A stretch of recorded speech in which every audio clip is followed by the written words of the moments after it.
Please drop your name, your pronouns, where you're located, and why you decided to join us tonight in the chat. We would love to see who's here with us tonight and why. So I want to do a round of introductions really quickly. We have 4 speakers with us tonight, and I'm just going to have folks do introductions in the order that folks are going to talk this evening. So I want to start with, let's start with Eli from TGIJP. Eli, tell us who you are, what are your pronouns, where are you based, and why are you with us tonight? Okay, so my name is Eli. My pronouns are he, they, based in Detroit. And I'm here on behalf of the TGI Justice Project. So that's Transgender, Gender Variant, Intersex Justice Project. And here to discuss the disenfranchisement trans people face with a focus on currently and formerly incarcerated TGI people. I'm here to encourage those engaging in electoral process to use it as a tool for immediate political need while pouring more energy into engaging in popular education and actively building community power to defeat fascism. Awesome. Thank you so much for being here this evening. I'm gonna pass it over to Rose Berry. Rose, tell us a little bit about who you are, name, pronouns, location, and why you chose to participate this evening. Thanks, Brittany. Good evening, everyone. And thank you so much to you all for having me to represent BLMP. My name is Rose. I use they, them, she, her pronouns. I reside in Georgia. I'm a migrant from Panama y Honduras. And yeah, I am here today to talk about the work of BLMP, Black LGBTQIA+ Migrant Project, and talk about our rights and our need as a Black community across the diaspora to use every tool in our tool belt to defeat the beast. Yes, yes. Thank you so much for being with us. And real quick, we're going to go over to Taina Vargas Edmond from Initiate Justice. Go ahead and tell us what you do, where you from, why you decide to participate with us tonight.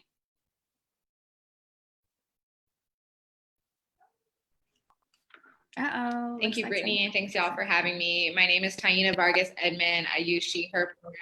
Oh, can y'all hear me? We can hear you. Okay, great. My name is Taina. I use she, her pronouns, and I'm the founder and executive director of Initiate Justice, and I'm based in Los Angeles, California. And what Initiate Justice does is we seek to end mass incarceration by activating the political power of currently incarcerated people, formerly incarcerated people, and their loved ones. And I'm excited this evening to talk with y'all about restoring voting rights for people who have completed their prison term in California. Awesome. Thank you for joining us. And last but not least, Jerome Dillard. What's up with EXPO, Jerome? Take yourself off mute. Tell us why you decided to join us tonight. Hello there. I'm Jerome Dillard. I am the state director of EX-incarcerated people organizing.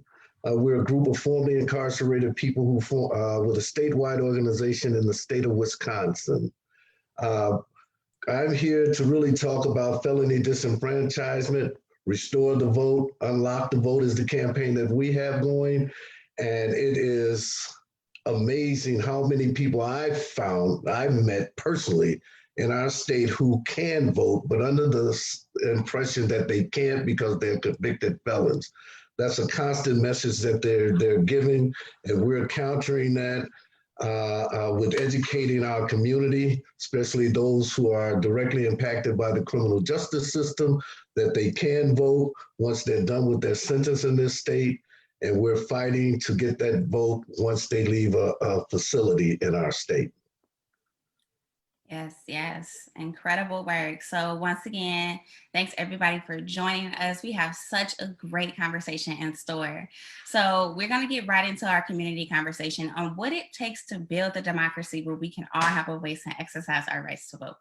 So this election, 2020, is going to be one of the most consequential in our lifetime. And not all Black people are going to be able to participate in this election that's connected to the historical legacy of disenfranchisement and voter suppression and intimidation and so many things. And our community, some folks in our community, have gained enfranchisement and will be voting for the very first time. So this conversation is right on time. It's at this really pivotal moment for all of us. So I'm really excited that we get to have this discussion tonight. I do want to make sure that I announce that Black Futures Lab is a 501c3, meaning we are a nonpartisan organization. We cannot endorse or oppose candidates or political parties. We will give you the information and the knowledge that you need so that you can be an informed voter when you go to cast your ballot this year. So let's get started. At the Black Futures Lab, we believe in expanding the breadth and the understanding of who Black communities are. We believe in expanding the depth of understanding about the issues that we face and centering the voices of those of us who are often disregarded and ignored. That's why back in 2018, when we launched the Black Census Project, we made it a priority to, we prioritize the voices of our transgender siblings and the rest of the LGBTQ community. And we were really, really fortunate to work with some incredible organizations for the Black Census Project. We had the honor to work with organizations that did incredible work all across this country, so much so that we decided to work with many of those organizations in our current program, Black to the Ballot, where we are engaging voters across the country around voter registration and the Black agenda. One of those organizations is TGIJP. And so I'm so excited that Eli Berry was able to join us tonight to talk a little bit more about TGIJP, the work that they do and why it's important. We're gonna drop a link to TGIJP in the chat box for all of you all who wanna check out their work. And let's get started. So Eli, my question to you this evening, I want you to kick it off for us to talk a little bit about TGIJP's vision for TGI communities and how the work of TGIJP and is making TGI folks powerful in politics. The vision is Black trans liberation, period. TGI Justice Project is a group of transgender people inside and outside of prison, creating a united family in the struggle for survival and freedom. We work in collaboration with others to forge a culture of resistance, resilience, to strengthen us for the fight against imprisonment, societal pressures, violence, racism, poverty, and police violence. We seek to create a world rooted in self-determination, freedom of expression, and gender justice. We work towards that by challenging human rights abuse committed against transgender, gender variant, genderqueer, and intersex TGI people in California prisons and beyond, with a goal of abolition of the prison industrial complex, included gender policing. So we pretty much exist as a possibility model for what we need to exist outside of the system, by providing incarcerated people with tips and information about housing, protection from abuse, and giving them education for health and other resources. It gives them a chance to self-advocate with those tools that we often make available through mail. Mm-hmm. That's such powerful and incredible work. And I'm interested to know what the work looks like this year with the election coming up, and what kind of issues have TGI folks experienced with voting, and like what needs to be done to improve folks' experience. So like one of the issues we're dealing with is for sure this pandemic, right? Because TGIJP offers like public speaking and political education.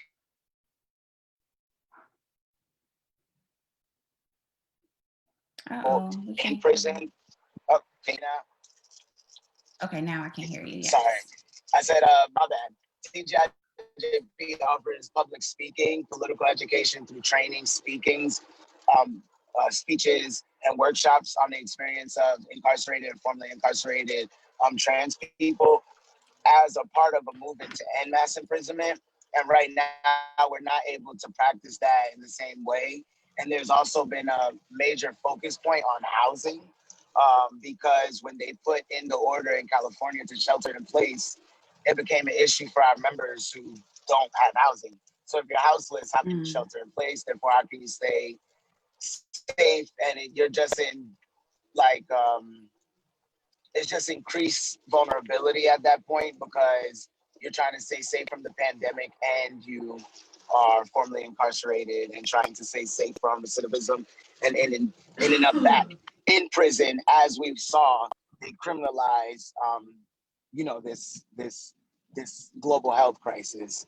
So some of the issues is that TGI people are heavily impacted by the limits oppression puts on voting rights of marginalized people. So financial insecurity that TGI people face as a result of lack of employment and housing protections causes the instability, and it sets various barriers to engage in electoral politics. So from something as simple as like the shame and harassment that trans people face and TGI people face just going to the ballot, we also face the voter ID laws that are based on a lie that there's voter fraud.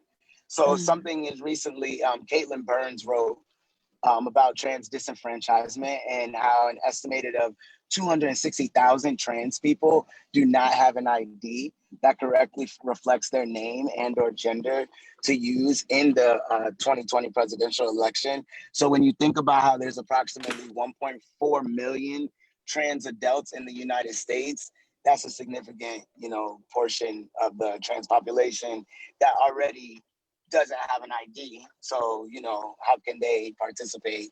And then we start bringing in a number of formerly and currently incarcerated trans people. We talk about All Voices Matter, Proposition 17 in California, the vote, that proposition there, TGIJP co-sponsors, because we want people that are formerly incarcerated and currently incarcerated to be able to vote.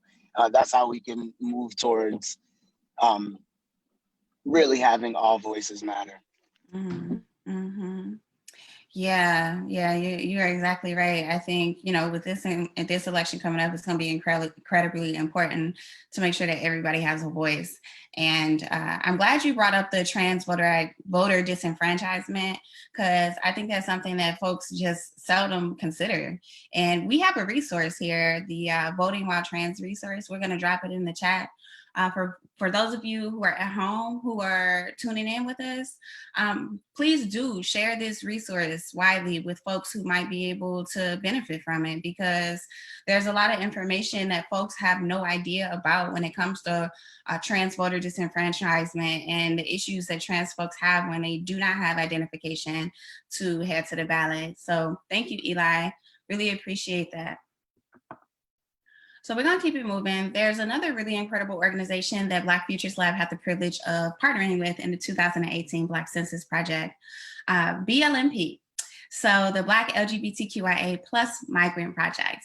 And let me tell you, when we worked with them at the Black Census Project in 2018, after training up organizers, they hit the field and they totally kicked butt. And so they did so while they were also growing so much. They were such a new organization. They were founded in 2017. And so while they are, partnering with us to do this, this huge survey that hasn't been done in almost 150 years, they were also expanding their organization and their impact. So much so that at the end of the Black Census Project, when we decided to celebrate this huge accomplishment that we made together, they were awarded for up and rising organization. So tonight we are so lucky to have Rose Berry with us to talk a little bit more about the work that BLMP is doing. Rose, thank you for joining us. What is BLMP doing? Tell the people, we want to know. And what are the priorities in this political moment? Well, thanks again for having me, y'all. So BLMP mobilizes our people through community building, political education, creating access to direct services, and organizing across borders. We build power, community, and knowledge in the US while challenging the role that the US plays globally in creating the conditions that force us to leave our homes. So more specifically, we have engaged in this work in various ways. One is through national campaigns to free our people from cages. So a couple of years ago, we led a national campaign to free Udoka, which is a gay Nigerian man who was detained in Adelanto Detention Facility in California, enduring violence and abuse while living with a mental health condition behind the walls. And thankfully, we were successful in that campaign. We're currently leading another campaign to free Zaza, who is a Jamaican trans woman detained at Aurora Contract Detention Facility. Zaza endured violence and persecution in her country of origin, which drove her to seek asylum and refuge here in the US. Since then, she's been ferried from one immigrant prison to the other, subjected to solitary confinement, targeting and harassment from guards, placed in men's facilities, and a host of other horrible atrocities. So I think we'll be posting our socials in a minute, but you can find out more information on our national campaigns to free folks from detention facilities on our socials. And most specifically, a call to action that we have is that Zaza's asylum hearing is actually rescheduled for tomorrow. And so we're asking folks to go onto our socials and sign the petition that we have and call up local electeds to really push for Zaza's asylum. In addition to national campaigns, we also engage in direct action and policy work to abolish all cages, including the abolition of ICE, which stands for Immigration, Customs, and Enforcement, to bring our communities together when it's safe to be in person again. One of the big ways that we really create community is having gatherings of our folks to strategize together, to come together and community build and engage in political education together. And I'll also add that, you know, one of, I think, the most significant ways that BLMP does our work is through narrative shift. So de-invisibilizing the lives and experiences of Black, queer, trans, and non-binary migrants. Removing the fallacy that immigration is not a Black issue, when in fact Black folks, our numbers in migration are actually rising the most in the last 5 years of any other race or ethnicity in the world. And that's not by coincidence, right? And lastly, I'll just add that BLMP is also running a national survey on the lives and experiences of Black, queer, trans, and non-binary migrants. I know we'll also be dropping that link in the chat soon. And we are providing cash assistance for Black, queer, trans, and non-binary migrants and first-gen folks, which you can find out more information about on our socials or by contacting us directly at tribe@blmp.org. Mm-hmm. Thank you for sharing the information, and thank you for lifting up Zaza's hearing tomorrow. Folks, BLMP social is in the chat, so you can copy and paste that, do what it is that you need to do so that you can learn more about the work that they're doing, so that you can support Zaza and the hearing that they have tomorrow, and really tap into the work that they got moving now and in the future. So, Rose, can you tell us a little bit about the issues that Black immigrants face when it comes to participating in democracy? And what is your vision for democracy for Black immigrant communities? Absolutely, thank you. So many Black migrants are undocumented or underdocumented. So not only are many Black migrants not citizens, so can't vote, but are strategically denied access to citizenship and avenues towards citizenship if that's what they choose for themselves. I'll add that Black migrants are at higher risk of abuse and death during their migration journeys and then shoved into cages at the border, right? So we're talking about the logistical aspects of not being able to engage civically, but we're also talking about an attack on Black life globally.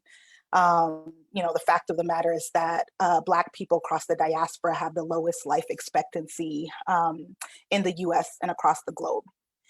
And so Black people are dying everywhere because of, you know, institutional and systemic racism and anti-Blackness, lack of access to healthcare, xenophobia, anti-trans and anti-queer policies, forced sterilization, right, which we know isn't new for Black people, especially on this land, but is a constant reminder of the very avid and straightforward and direct ways that our lives are being attacked. I'll also add that migrants who aren't citizens are strategically kept from civic engagement, yet remain to be one of the communities with the highest unmet needs for our survival. So I mentioned that we're running this survey project, and so far we've had almost 300 Black, queer, trans, and non-binary migrants and first-gen people respond to this survey, naming over 70% of those folks named that, you know, issues like housing, healthcare, you know, many of the issues that have already been named on this call are the highest needs that our communities are facing and don't have access to. Yet all of those institutions are strategically, you know, built up in ways to harm our communities, never mind denying us access to being able to access them. So, you know, we acknowledge at BLMP, especially because a huge makeup of our constituents can't actually engage civically, right? Can't even vote. You know, we acknowledge that political engagement won't save us, but it is a tool in our tool belt, like I mentioned earlier, and we plan to do everything in our power to dismantle the systems that are attacking our communities and attacking our lives, and to use those same tools to build up systems that sustain us and affirm us and support us to thrive. And so I'll just end by sharing BLMP's vision for the world, which is BLMP envisions a world where no one is forced to give up their homeland, where all Black LGBTQIA plus people are free and liberated. We build and center the power of Black LGBTQIA plus migrants to ensure that liberation comes for all Black people. Yes, thank you for that. And I love how, you know, we're keeping the conversation about how Black people are very much deported at extremely high rates. I think that's something that is oftentimes not raised. You know, people have no idea the experiences that Black migrants and Black immigrants experience in this country with deportation. And when it comes to issues with ICE and our communities being raided. So thank you for sharing that, Rose. And the link to the survey that Rose mentioned, it has been dropped in the chat. I'm gonna ask if y'all could drop it in the chat one more time for folks. If you can make sure that you share this link with folks, any queer, trans, non-binary, migrant folks that you know, share it with them, have them fill this survey out. Rose, do you have any idea how long the survey is going to be available for folks to fill out? Sure, it was actually supposed to only go until this month, but also because of COVID and all the barriers to on the ground outreach, we are extending it until the end of the year. And lastly, the survey is not actually just for Black, it's not just for queer, trans, and non-binary folks. All Black folks who are migrants or first gen are welcome to fill it out. Awesome. Thank you for that clarity. So you all have time. Take the survey, share the survey. We really need to make sure that folks know that this exists. This is really important work. And it's very, very seldom that people ask Black people, especially Black migrant folks, Black, queer, and trans folks, what it is that what's our experience, what it is that we need, what it is that we want. So please make sure folks know that this exists and help get this work out into the world. Thank you, Rose, and it's so good to see you. Thank you for joining us tonight. So we are going to talk a little bit about this national movement for enfranchisement that is happening for formerly and currently incarcerated folks.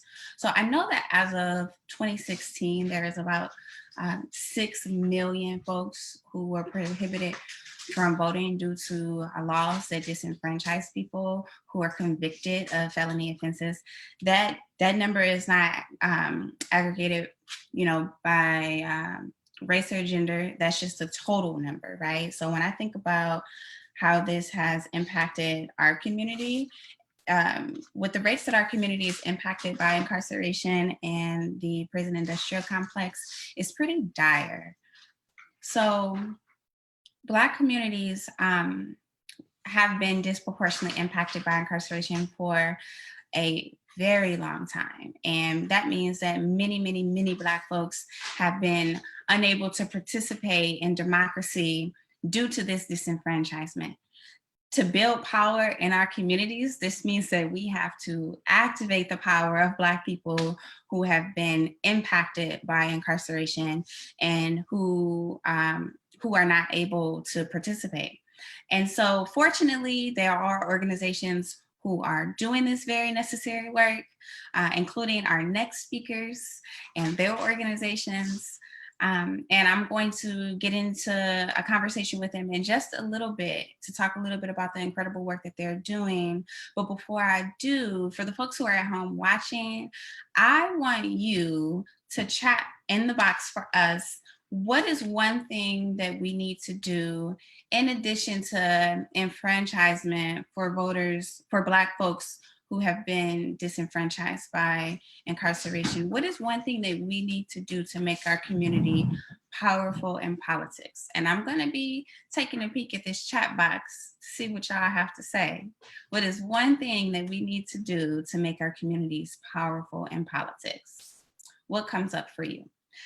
And before we transition into the next part of our conversation, I do want to reiterate that Black Futures Lab is a 501c3 organization. We are nonpartisan. So we're not going to tell you who to vote for or what to vote for. Our goal is to make sure that you have the knowledge and the tools to be an informed voter when you head to the polls this November.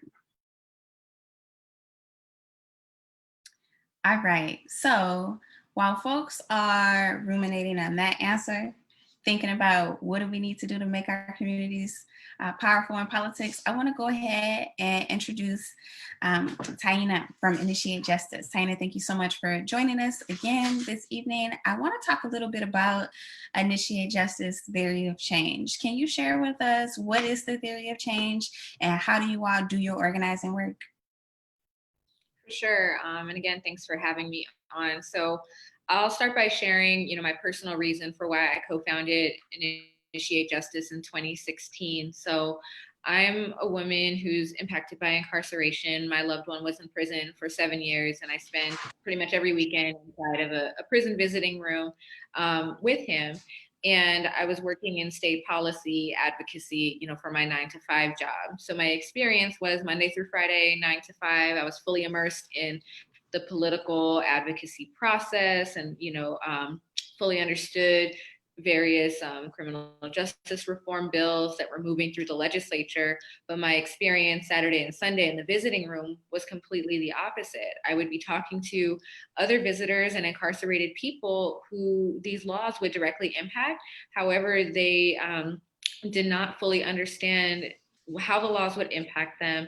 The rumor mill would run very rampant within inside the prison system. And I wanted to create a bridge of information so that people who are doing this work on the outside could be connected to the folks on the inside who are actually going to be most impacted by these laws that were moving through the legislature and have the most knowledge and experience, more than any lobbyist or well-intentioned advocate on the outside.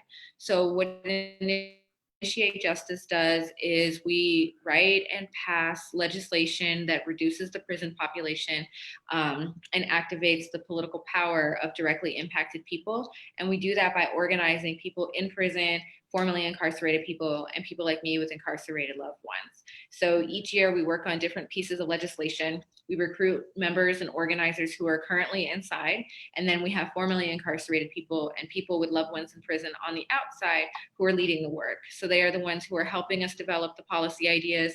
They are the ones who are leading the action items and ultimately leading us to victory. So right now, Initiate Justice has just over 30,000 currently incarcerated members, which is just under a third of the entire prison population in California is an Initiate Justice member. We have about 130 inside organizers, which means 130 people who get trained through like mail training packets on how to be a community organizer and how to legally and safely fight for their rights inside. Because, for sure, we don't want anybody to get in trouble or anybody to, risk their freedom. And on the outside, we have a 12-week training program for formerly incarcerated people and people with loved ones inside called the Institute of Impacted Leaders. And now due to COVID, we're taking it online. So now we're calling it the Zoom Institute and we do it online. But we have now about 100 people who have graduated from that program and then have several hundred members from across the state of California who are also impacted, who help us to lead our work. So we fundamentally believe that mass incarceration is not going to end unless the people who are directly harmed by it are at the front and the center. And that doesn't mean just, calling us up when somebody wants a story or something like that. It means that we are the ones developing the policy. It means that we are the ones who are being trained on how to be effective policy advocates. It means that our leadership and skills are being invested in because we're already the experts of our own experiences. The only support that we need is how to tackle the political system from the inside out. So that is what we try to do at Initiate Justice. Thank you for sharing the super important work that y'all have going on. I think it's really, really dope that you all are organizing folks on the inside. That is so powerful and so incredible. I want to talk a little bit about Prop 17. So I've seen it come up quite a bit. Can you tell us a little bit about what that is and why it's important that we get out the vote? Yes. So Prop 17 in California would restore voting rights to all people who have completed their prison term. So about 50,000 people who are home from prison, who are, working, contributing to their communities, would automatically have their voting rights restored the minute that their prison sentence ends. And to be clear, in California, existing law says that you can vote if you're incarcerated in county jail. You can vote if you're on county probation. You can even vote when you're on federal probation and you get out of federal prison. The only people who are excluded from voting in California are people currently incarcerated in state and federal prison and people who are on state parole. So Prop 17 will restore voting rights for people on state parole. And also, to be really clear, we believe that everybody should have their voting rights restored. No one should ever have their right to vote taken away because of a conviction. So in the next couple of years, we want to come back with more legislation to ensure that we restore voting rights for currently incarcerated people and end all felony disenfranchisement in California. But Prop 17 is a huge step in that direction and would make it so that nobody in the state who is formerly incarcerated would have their voting rights removed. Mm-hmm. And how long have you all been working on this? So this has been a process that we've been working on for the best part of the last 3 years. When we first tried to get this on the ballot, we tried to do it by collecting signatures. And we needed about 1 million signatures, and we were brand new, so we didn't get it at the time. But also when we first started, we were trying to place an initiative on the ballot that would have ended all felony disenfranchisement and restored voting rights to all.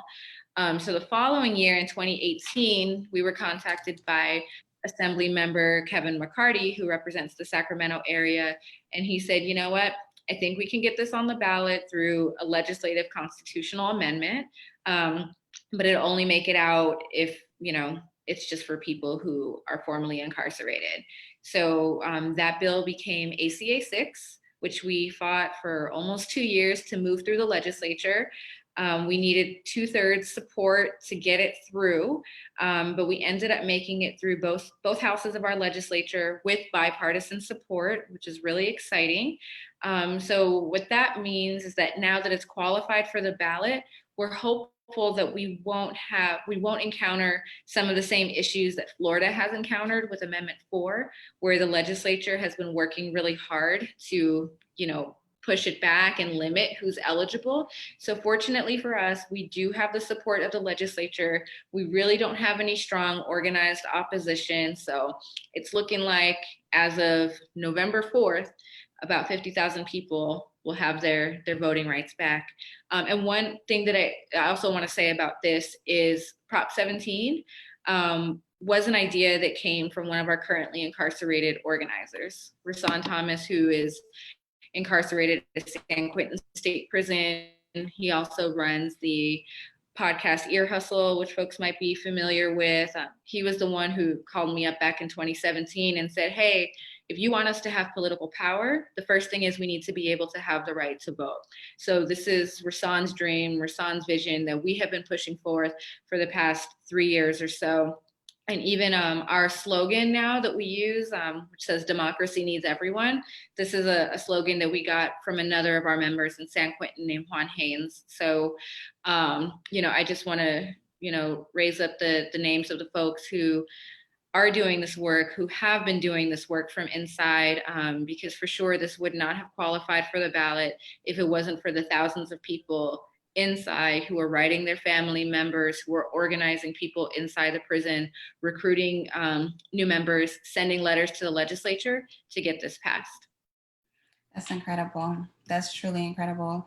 And it sounds like Rasan and the rest of the folks that you all are doing this work with, y'all are lucky to have each other to transform the way that the system works for us.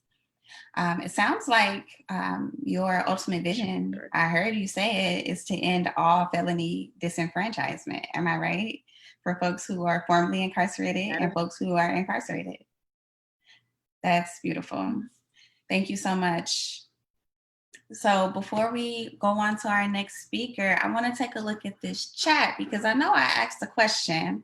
I wanted to know, what is one thing that you think would make our communities powerful in politics? And folks have said a lot. This chat box has been popping. So someone said more engagement and running for office on the local, state, and federal level. Yes.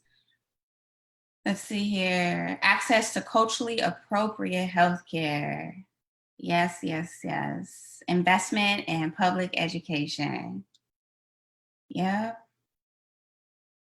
We need to connect the dots for young people to show them ways in which their vote matters, and that voting is only one piece of the puzzle of civic engagement. That's right. That's right. You all have put some really great responses in this chat. Thank you. Thank you so much for engaging. Jerome, I'm going to come over to you. I want to talk a little bit about EXPO. So can you tell us how EXPO was formed and what are some of your accomplishments? And tell us where you're based. Where are you based at? Where are you doing this work with EXPO? Okay. Well, thank you, Brittany. I am really honored to be with you all tonight in this great panel. Wow. I'm Jerome Dillard. I'm the state director of EXPO. EXPO emerged in 2014 when a group of formerly incarcerated people began to gather and discuss what it would look like for us to have our own statewide organization. EXPO morphed out of that. We provide support for one another and organize to change Wisconsin's unjust penal system. EXPO is committed to dismantling all systems that support mass incarceration and excessive supervision. Wisconsin has consistently been in the top 3 when it comes to racial disparities in all of our systems, pretty much. Our education system, our criminal justice system, our equity systems. We have consistently been in the top 3. When EXPO formed, we had a mission to just change what was going on in Wisconsin.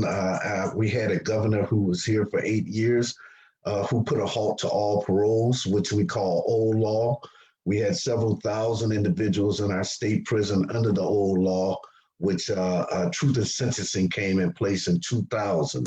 And so many of them had been there over 20 years and yet still were not being paroled, getting a rubber stamp on why they couldn't return to the community. And so we took that personal and we took that on. And today I'm proud to say that that system has changed. Individuals are coming home. We were able to get funding to support individuals coming home during this pandemic that's plaguing our nation.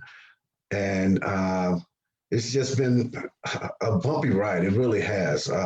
Community supervision is the main issue because individuals in our state, in the state of Wisconsin, have been cycling in and out of prison, in jails consistently. I mean, anything, a disorderly conduct can have you put in jail. You may not be revocated, and revocation is sending individuals back to prison.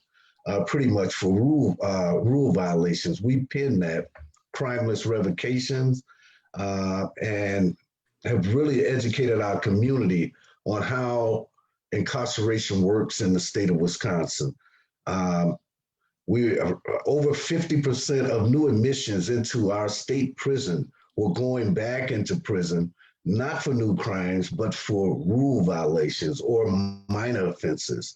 And we feel that that has to stop right now. There's proposals for changing community corrections. I feel that our new Secretary of Department of Corrections have felt us, has heard our voices, and has sat down with us and is really moving to make the changes that needed to, that are long overdue. To give you an example, in 2004, we had 1,500 people that were paroled. In 2014, only 15 people were paroled. We had what then, who's known as Governor Walker, and his tough on crime rhetoric to block anything to keep individuals cycling in and out of our prisons. In 2018, I'm sorry, we launched our Unlock the Vote campaign. We have roughly 65,000 individuals who are in our community working, paying taxes, taking care of their families, but yet and still they have no say in who's a part of their children's school board or who represents the community from which they came from. And it's taxation without representation. I want to say that these Jim Crow tactics that have been implemented around the country by states have to come down. I'm seeing some change, some movement, but it's been very slow.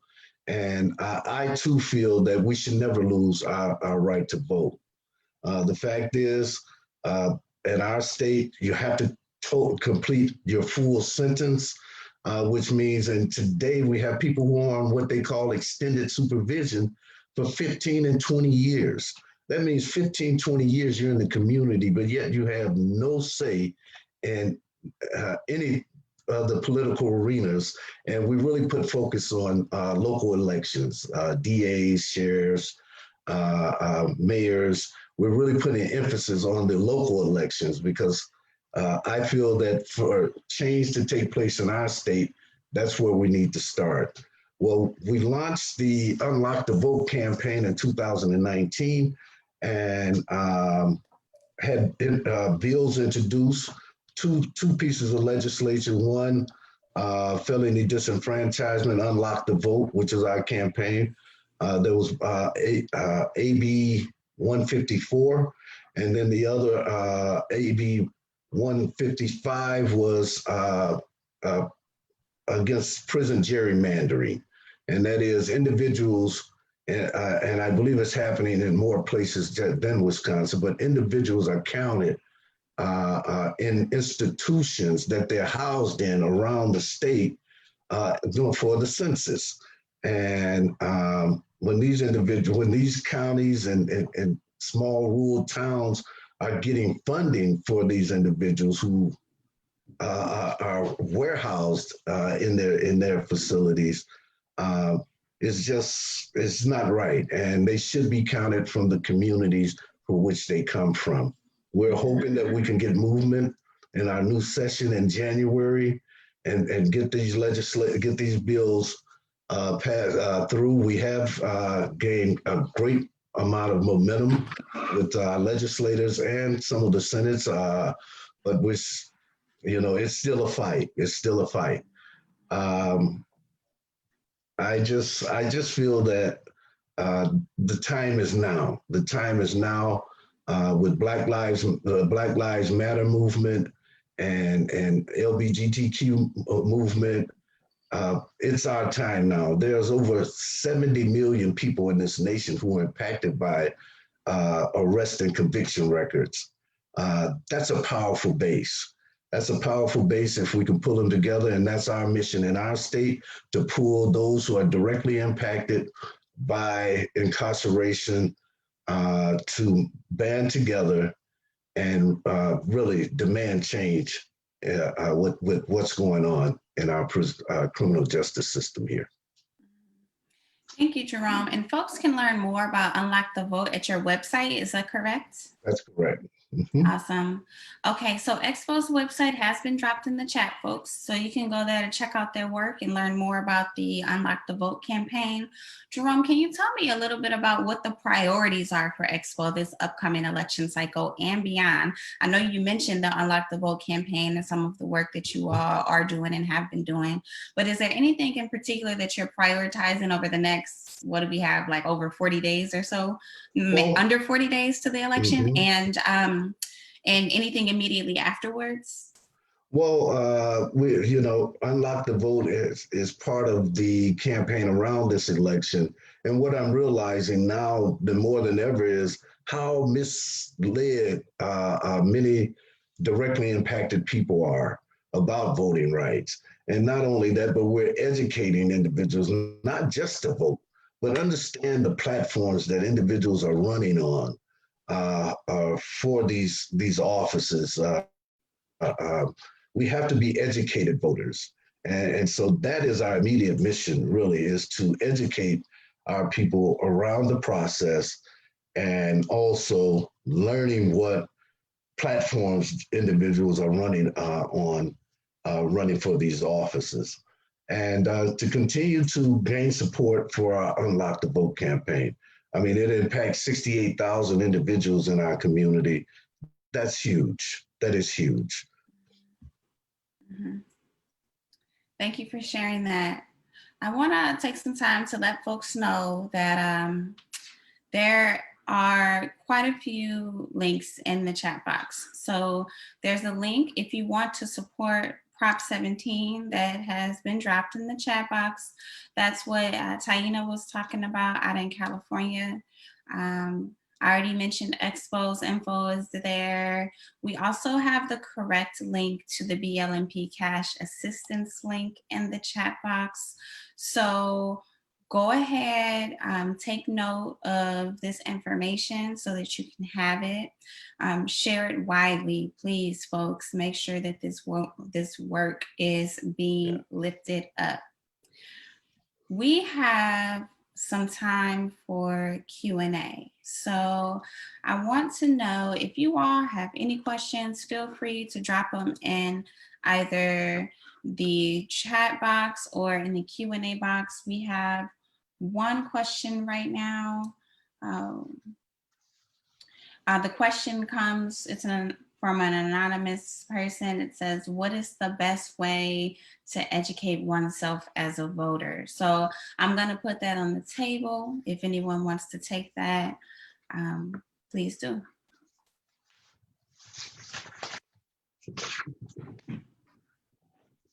What is the best way to educate oneself as a voter? I'll provide a little bit of an answer for that. One thing I would say is to study like grassroots movements and actions. Like there's one action that was the Buy Anita campaign. And you can kind of just study campaigns like that, and that can help put you in a position where you're thinking about how we can continue to like have efforts to push forward the political concern of marginalized people. So that's like one thing I could tell you. It's hashtag Buy Anita. And if you just Google that, just look into that a little bit. Thank you, Eli. I can add to that. Thanks, Eli. Word to the Buy Anita campaign. Yeah, I think I appreciate that during this call, we've raised up the significance of local elections in particular.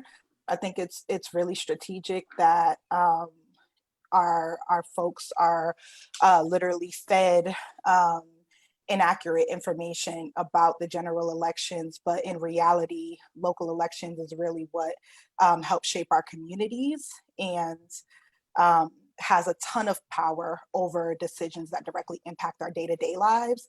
And so we don't often recognize that like the school board, right, is determining what the school system looks like. We don't recognize that the DA plays a major role, you know, as we're fighting as Black folks across the nation right now around,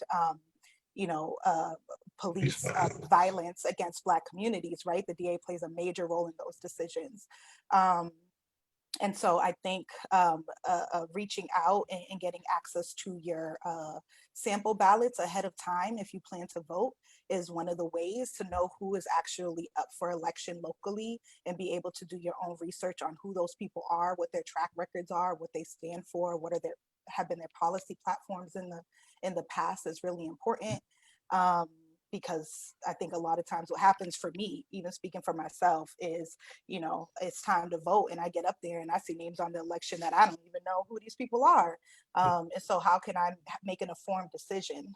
So yes, lifting up local elections for sure. And one thing we've been doing, we've had a Senate forum, town hall, via Zoom with all the candidates but one who are running for Senate in our April election, which, well, I'm not going down that road, but, and also this week tomorrow actually, we're having a legislative town hall with individuals who are running for state seats in different parts of the state. We're doing that by Zoom. And if I could say one thing, that is ask questions and be bold in asking the questions. If you don't know, ask the questions of the candidates, of those who are doing the work, grassroots work in the community. Ask the questions with boldness. Mhm. And if I could just add to that, I would suggest seeing if your favorite organization is putting out a voter guide. So there are many organizations, even if they are 501c3, they may at least have a voter guide for ballot propositions with their recommendations. But if you know of any organizations that are C4 or are partisan, they can also weigh in on the candidates. That can be really useful if you reach out to an organization that you trust and get their views. I saw someone had also dropped Ballotpedia in the chat.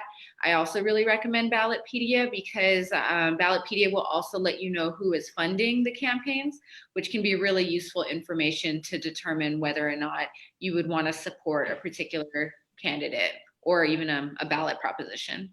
Mm-hmm, mm-hmm. Awesome. Thanks everybody for responding to that question.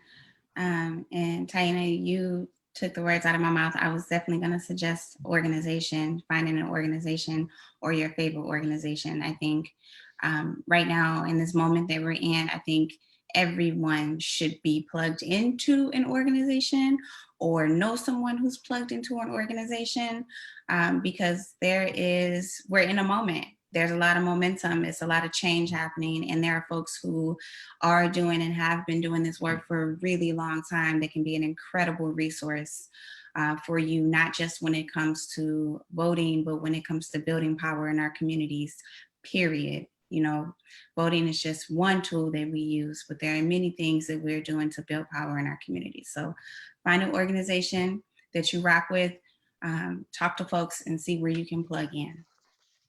We are still taking questions in the Q&A box. So if you have any questions, please do drop them in the Q&A box or in the chat. We have one question that came through, just a question about Prop 7. They want to know if there are any other propositions like this developing in other states or if it's only in California. So I don't know if anyone on the call can speak to what might be moving in their state. That might be similar to a Prop 7, or if there's any work that's happening that could potentially be something similar in the future.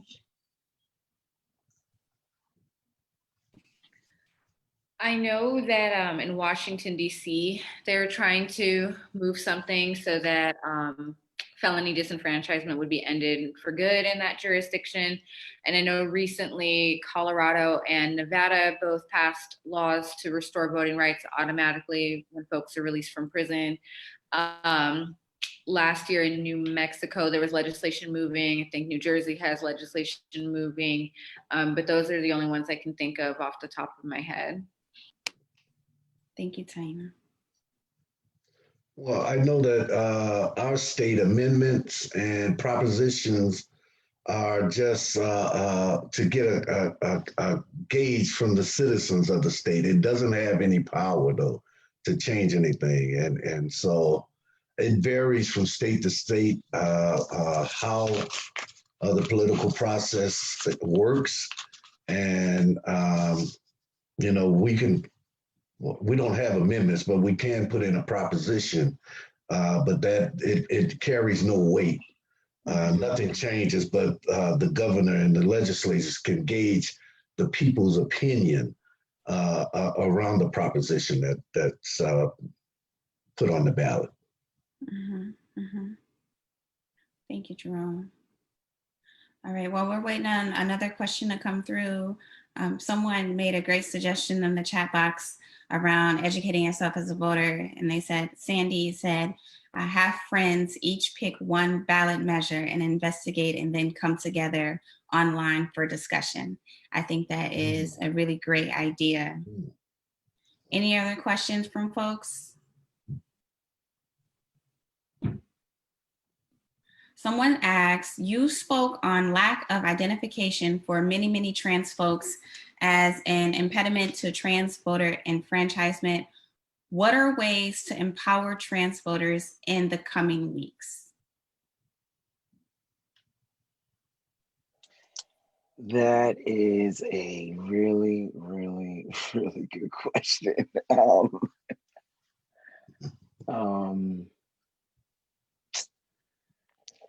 I guess the thing that I think of when we specifically talking about like voter identification, I mentioned like financial instability. In some places, not all, you'd have to check in your local place, a barrier in getting your identification is how much it costs. The fees, some people have to go to court and it's actual like hearing to legally change your name, and trying to find out ways to provide like a material, mutual aid towards trans people doing that is a good thing.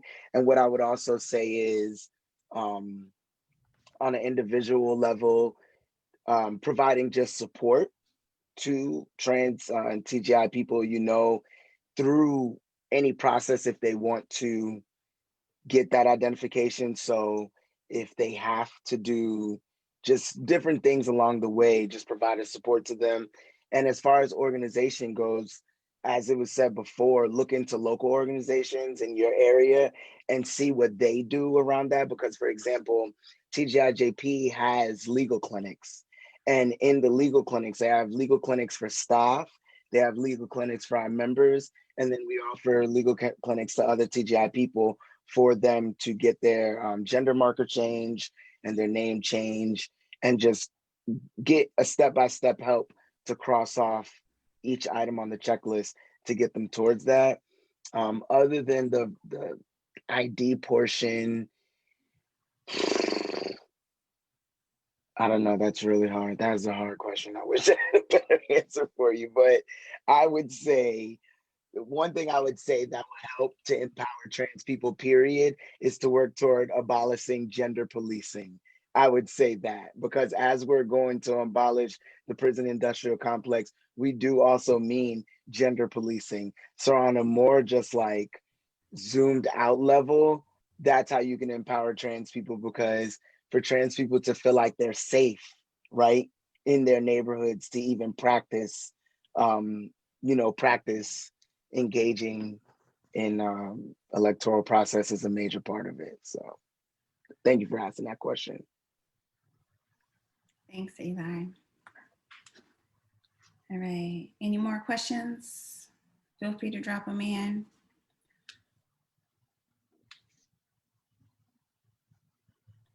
And while we wait to see if anyone has any more questions, I do want to let you all know that we are going to drop the links for folks to get involved with BFL as well. So we have the Electoral Action Center. We'll drop a link for that. And we'll also make sure that we drop a link for how you can become a volunteer with Black Futures Lab. We'll make sure we give everybody our socials as well. I have asked for folks, if you could choose any one of these resources that have been linked in this chat box, whether it is the survey through BLMP or the information on Prop 17. I know that there is a link in there for BLMP cash assistance. If you could take any one of those links, share it on your social media, and send it to one person and ask them to do the same thing, just so that we can make sure that we are spreading knowledge about this work that is happening. You can choose the link for EXPO. You can choose the voting information that we dropped right after Eli and the conversation around the work that TGIJP is doing. Select one of those resources, share it on your social media, and send it to one other person and ask them to do the exact same thing. There is never enough that we can do to get this work done. So please, please share it. We have, let's see, I think I saw a question come through. How can we find out who's doing this work in our states? California and Wisconsin have it going on.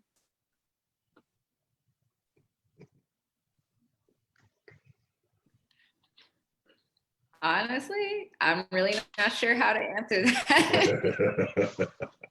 I'm trying to think of, like some national orgs that do this work around voting rights, like ACLU or Brennan Center for Justice. So those are two national orgs that we work with here in California. So I might start with them, since I know that they're in most states, and, just search down the Google rabbit hole and see if you can find out who's doing the work there. Okay. I just want to drop Formerly Incarcerated Convicted People and Family Movement, which is a national organization of directly impacted people, and we're all over the country. So that may be a start for whichever state you may be in. Hopefully, there's someone who's a part, affiliate of the coalition in that state. Formerly Incarcerated Convicted People and Family Movement. It's FICFAM, FICPFM. Thank you, Jerome. And we're going to take one last question here. Someone asked, you spoke of the last 5 years and the increase of Black immigration and challenges to this. Why is that not common knowledge, and how can we vote on Black immigration rights? I can start. I invite my fellow panelists to join in, but yeah, I think we don't know the full answer to that, but I will say, and there's lots of reasons at the same time. Yeah, I think it's intentional. I think Black stories across the board have been invisibilized, and we know that Black histories and experiences are intentionally kept from mainstream media, and actually media has been used as a tool to further harm Black communities. And so even when our stories are told, they're not told by us, and they're told in ways that further harm us. And so another thing that I'll raise up is intentional anti-Blackness and the pitting of Black and Brown communities against each other. So the idea that Brown communities are in direct opposition to Black communities, right? All these fallacies around people stealing jobs in immigrant communities, further harming the US, when we actually know it's the opposite, right? That actually Black and Brown communities are disenfranchised from employment across the board, and that there aren't jobs, that there aren't enough jobs, right? And that the work that we do, the labor that we do for both Black communities aren't valued. So yeah, I just think that there's lots of reasons. And I mean, that's why BFL is doing the work that it's been doing, the Black Census Project. That's why BLMP is doing the work we're doing around the survey project, because we know that if we don't tell our stories, then they aren't going to be told. And if they are told, they're going to be told in ways that are inaccurate and harmful. So. Thank you, Rose. Mm-hmm. I think Rose covered it. She really hit it. All right, you all. So it doesn't look like we have any more questions. Rose, Taina, Eli, Jerome, thank you so much for joining us this evening. This has been a very productive conversation. Folks in the chat, if you could just thank our panelists for us, and thank you all so much for joining us at home. We really, really appreciate it. And follow us on our social media. Follow all of the orgs whose handles we've dropped in the chat box to stay tuned on the work that they have moving in their communities. And once again, thank you for joining us. Thank you. Thank you for having us. Thank you.